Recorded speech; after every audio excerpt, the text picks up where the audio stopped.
Hi everyone. இன்னைக்கு வந்து ஒரு இன்ட்ரெஸ்டிங்கான ஒரு வீடியோ அப்படின்னு சொல்லலாம். 12th ஸ்டாண்டர்ட் பப்ளிக் எக்ஸாம் பாத்தீங்கன்னா நமக்கு இந்த மந்த் 15 வந்து நடக்க போகுது. உங்க எல்லாருக்குமே தெரியும். நீங்க வந்து கெமிஸ்ட்ரி எக்ஸாம் நல்லபடியா முடிச்சிருப்பீங்க. கமெண்ட்ஸ் எல்லாம் நான் பார்த்தேன். ஒரு சில ஸ்டூடெண்ட்ஸ் வந்து ரொம்ப டஃப்பா இருக்கு அப்படின்ற மாதிரி கமெண்ட்ஸ் போட்டிருந்தாங்க. ஒரு சில ஸ்டூடெண்ட்ஸ் வந்து ரொம்ப டஃப்பா இருக்கு அப்படின்னாங்க. அண்ட் அதுக்கு இடையில மாடரேட் பரவாயில்லை அப்படின்ற மாதிரி தான் நிறைய கமெண்ட்ஸ் பார்த்தேன். ஃபைன். இப்போ சார் நான் பிசிக்ஸ் இது வரைக்கும் ஒண்ணுமே படிக்கல சார். இனிமேல் தான் படிக்கவே ஆரம்பிக்க போறேன். இந்த 3 நாளை நான் எப்படி நல்லா யூட்டிலைஸ் பண்ணலாம்? நல்லா யூட்டிலைஸ் பண்ணா எனக்கு ஒரு 70க்கு ஒரு 35 மேலேயோ இல்ல ஒரு 40 மேலேயோ மார்க் வர்ற மாதிரி எங்களுக்கு ஒரு ஐடியா சொல்லுங்களேன் சார் அப்படின்னு நீங்க கேக்குறீங்க அப்படின்னா இந்த வீடியோவை நீங்க கண்டிப்பா கிளிக் பண்ணி பார்த்திருக்கீங்க இல்லையா?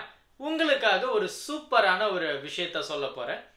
நீங்க பெருசா படிக்கணும்னு அவசியமே கிடையாது. இது வரைக்கும் சுத்தமா படிக்கல சார், 3 நாள் தான் படிக்க போறேன் சார் அப்படின்னா நான் சொல்ற இந்த விஷயத்தை மட்டும் ஃபாலோ பண்ணுங்க. ஃபர்ஸ்ட் திங், உங்க ஸ்கூல்ல இது வரைக்கும் நடந்த எக்ஸாம் இருக்கும் இல்லையா? அந்த எக்ஸாமினுடைய क्वेश्चन பேப்பர், குறிப்பா கவர்மெண்ட் சென்ட் பண்ண क्वेश्चन பேப்பர், மந்த்லி டெஸ்ட் குறைஞ்சது ஒரு 5ல இருந்து ஒரு 6 எக்ஸாம் நடந்திருக்கும்.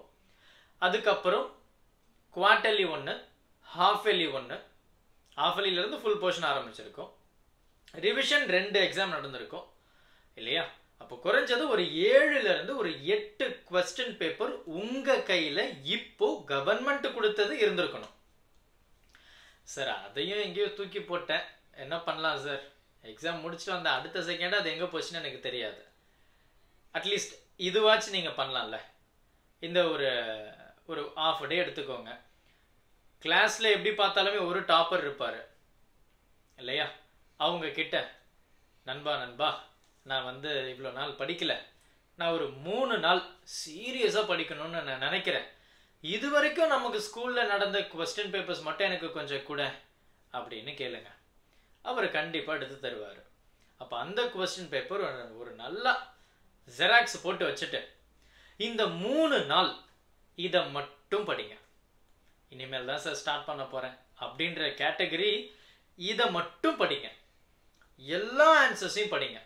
1 வேர்ட்ஸ் படிங்க, 2 மார்க்கு படிங்க, 3 மார்க்கு படிங்க, 5 மார்க்கு படிங்க. சார் எனி 6 தான் இருக்கு, ஆப்ஷனில் விட்டுலாமா ப்ராப்ளம்ஸ் எல்லாம்? அந்த தப்பு பண்ணக்கூடாது.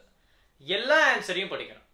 சார் 5 மார்க்கில் எதனா ஒரு கேள்வி தானே சார், 6 ஆப்ஷன் தானே, என்ன பண்ணலாம் அப்படின்னு கேட்டிங்கன்னா அதையும் சேர்த்து படிக்கணும். ஏன்னா நீங்கள் ஃபுல் புக்கு இப்போ படிக்க போகிறது கிடையாது. உங்களுக்கு ஒர்க்கு ரொம்ப ரொம்ப ஈஸி. இதை மட்டும் பண்ணுங்க. 7ல இருந்து 8 क्वेश्चन பேப்பர் நல்லா தரவு பண்ணிடுங்க. அதுக்கப்புறம் நம்ம ஆப் கார்விட்னு ஒன்று இருக்கு. அந்த கார்விட் ஆப்பில் உங்களுக்காக நிறைய சாம்பிள் பேப்பர்ஸை நான் அப்லோட் பண்ணியிருக்கேன். சாம்பிள் பேப்பர்ஸ் அதில் ஒரு 2 சாம்பிள் பேப்பர் மட்டும் எடுத்துக்கோங்க. எதனா எடுத்துக்கோங்க. மொத்தம் 25 சாம்பிள் பேப்பர் இருக்கு நான் உங்களுக்காக கிரியேட் பண்ணது. அதில் 5 சாம்பிள் பேப்பரில் சொல்யூஷன் இருக்கும், மிச்சம் 20 சாம்பிள் பேப்பரில் சொல்யூஷன் இருக்காது. இப்போ நீங்கள் எதிர்பார்க்கறது சொல்யூஷனோட இல்லையா? அந்த சொல்யூஷன் பேப்பரை டவுன்லோட் பண்ணுங்க, ஒரு பிரிண்ட் அவுட் எடுங்க. லாஸ்ட்டாக ஒரு 2 சாம்பிள் பேப்பரை மட்டும் நல்லா கோத்ரூ பண்ணிக்கோங்க. இது பண்ணீங்கன்னாவே போதும். நீங்கள் 70க்கு 40 மேலே தாராளமாக எடுக்கலாம். உங்களை பார்த்து இப்பெல்லாம் பாஸ் ஆவானா அப்படின்னு சொன்ன டீச்சர்ஸோ இல்லை ஃப்ரெண்ட்ஸோ ஷாக் ஆகிடுவாங்க. அப்போ இது ஒரு 40, ப்ராக்டிக்கல் எப்படியோ ஒரு 30 மார்க் கொடுத்துருக்க மாட்டாங்களா என்ன? அவ்வளோதான், வேற லெவலில் மார்க் வந்துடுச்சு. ஸோ நீங்கள் கஷ்டப்பட வேண்டாம். இது சரியாக பண்ணுங்க, அதுவே போதுமானது. எதையும் ஸ்கிப் பண்ணக்கூடாது. 6 ஆப்ஷன்ஸ் எதையுமே ஸ்கிப் பண்ணாமல் இந்த ஒரு 7 क्वेश्चन பேப்பர் நம்ம கார்விட் ஆப்பில் நான் உங்களுக்காக கிரியேட் பண்ண ஒரு 2 சாம்பிள் பேப்பர் வித் சொல்யூஷன் அதை தரவு பண்ணுங்க. மொத்தமாக ஒரு 9 क्वेश्चन பேப்பர் மட்டும் படிக்க போகிறேன்பா. இவ்வளோ பேஜஸ்லாம் என்னால் படிக்கலாம் முடியாது, டைம் கிடையாது. இதை பண்ணுங்க, தாராளமாக நீங்கள் வேற லெவலில் மார்க் எடுக்கலாம். வீடியோ பிடிச்சிருந்ததுன்னா உங்கள் நண்பர்களுக்கு மறக்காம ஷேர் பண்ணிடுங்க. சார் கான்செப்ட் எல்லாம் என்ன சார் பண்ணுறது? எல்லா வீடியோஸும் நம்ம சேனலில் இருக்கு, சாப்டர் 1ல இருந்து சாப்டர் 12 வரைக்கும். அந்த சாப்டர்ஸை சர்ச் பண்ணுங்க. அப்படியே வரும் புக்கில் இருக்கிற மாதிரி டாபிக் வைஸ் சர்ச் பண்ணுங்க.